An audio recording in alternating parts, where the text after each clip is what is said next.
Bom dia, você que tem nos acompanhado nas reflexões diárias. Quero te enviar um grande abraço nesse momento.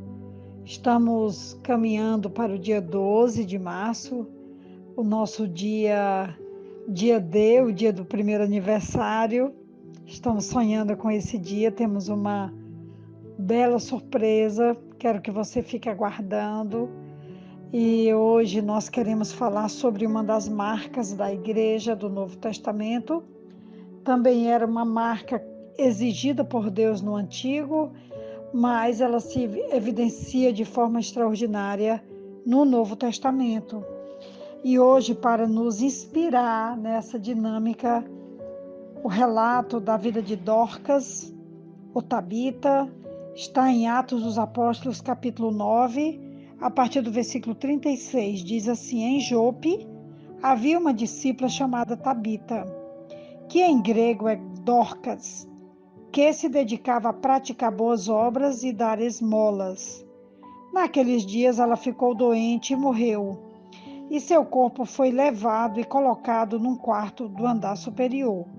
Lida ficava perto de Jope, e quando os discípulos ouviram falar que Pedro estava em Lida, mandaram-lhe 2 homens dizer-lhe: não se demore em vir até nós.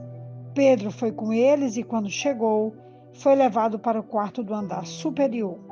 Todas as viúvas o rodearam, chorando e mostrando-lhe os vestidos e outras roupas que Dorcas tinha feito quando ainda estava com elas.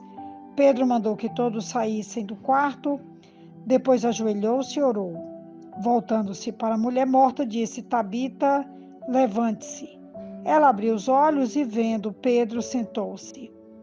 Tomando-a pela mão, ajudou-a a pôr-se em pé. Então, chamando os santos e as viúvas, apresentou-a viva.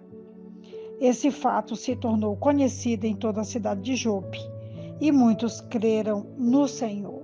Um relato marcante para a nova igreja que está começando e que também está marcando a sua existência com ações, com gestos, com iniciativas, todas voltadas para a generosidade.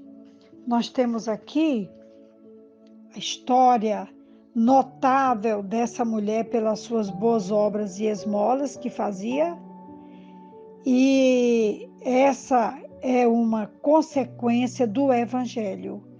Quem ama a Deus se torna sensível e solidário aos necessitados. Lucas registrou a prática da caridade ou do amor, e olha bem o que diz Lucas 12, do 33 até o versículo 34. Vendam o que têm de esmolas, façam para vocês bolsas que não se gastem com o tempo, um tesouro nos céus que não se acabe, onde ladrão algum chega perto e nenhuma traça destrói. Pois onde estiver o seu tesouro, ali estará também o seu coração. É muito importante nós lermos esses textos, porque a nova igreja que está se definindo, que está começando, que está marcando os seus primeiros passos, ela vem marcada por ações de generosidade.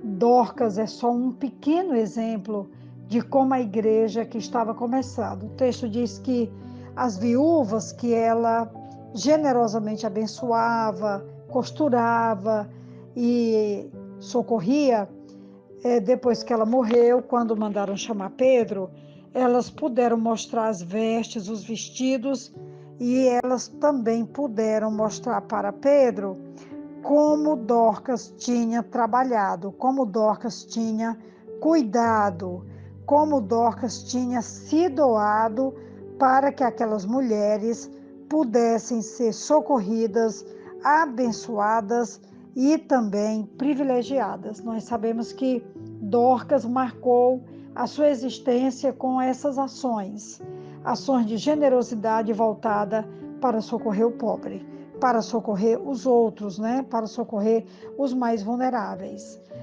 No próprio Atos dos Apóstolos, capítulo 2, versículo 44, diz que os que criam mantinham-se unidos e tinham tudo em comum. Eu penso que esse versículo 44 de Atos 2, ele é o cerne, a parte principal do relato sobre a nova igreja que se mantém firme, que marca a sua existência, colocando esse desafio de colocar tudo em comum, que foi algo extraordinariamente e que também marcou a existência da igreja que estava começando, porque não havia nada parecido nem de perto até ali. E a nova igreja, então, vai sendo definida por essa capacidade de abrir mão do que é seu, para contemplar o outro, para abençoar o outro e para socorrer o outro. E essas marcas, elas foram ficando ao longo da trajetória da igreja, que já tem 2000 anos, ou mais de 2000 anos, e nós podemos sim repetir, melhorar, compartilhar, e de forma que a igreja continue essa trajetória, que desde o princípio ela vem marcada por ações como a ação de Dorcas. O texto diz que ela morreu, Pedro foi chamado, Pedro orou e Deus trouxe Dorcas de volta. E Pedro a entrega então para as viúvas e para os presentes ali, as pessoas que estavam presentes naquele lugar. Outra pessoa também que eu quero destacar sobre essa característica da igreja está logo depois da história de Dorcas, porque o capítulo 10 de Atos vai falar de Cornélio. E os primeiros versículos diz assim, versículo 1 e 2: Havia em Cesareia um homem chamado Cornélio, centurião do regimento conhecido como italiano. Ele e toda a sua família eram piedosos e tementes a Deus. Davam muitas esmolas ao povo e orava continuamente a Deus. Olha as características desse homem: piedoso, temente, homem de oração e homem de dar esmolas aos mais necessitados. Quantas características num relato somente nós temos aqui nós temos vários relatos, né? Mas no relato bíblico, quando eu quero falar, quando nós temos aqui a igreja primitiva, que tinha tudo em comum, história de Dorcas, que se doava em prol das mulheres viúvas, carentes, vulneráveis, necessitadas. Nós já falamos então da recomendação do Evangelho de Lucas, que nós devemos dar esmolas, que nós devemos abençoar, que nós devemos socorrer e que também nós devemos continuar essa obra que foi iniciada por Jesus, quando ele diz que nós devemos guardar o nosso tesouro no céu, onde a traça e a ferrugem não comem. E aqui também a história de Cornélio, porque a Bíblia traz um capítulo e meio falando das boas obras, das orações, dos jejuns, da boa vontade que Cornélio teve em ajudar as pessoas, né? E diz que ele era um homem que dava muitas esmolas, piedoso, temente a Deus e que orava continuamente ao Senhor. Então nós temos aqui muitos desafios e o desafio de hoje é que nós devemos marcar nossa existência como igreja sendo generosos com as pessoas que estão em nossa volta. E hoje isso é o nosso motivo de gratidão, porque nós aprendemos isso com Deus, temos aprendido isso com Jesus.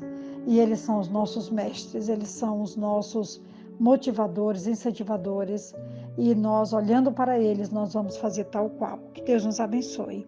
Uma ótima reflexão aqui para nós. Quem vos fala é a pastora Betinha, da Igreja Batista Esperança, e Dorcas, Cornélio, a Igreja Primitiva e o evangelista Lucas nos inspiram.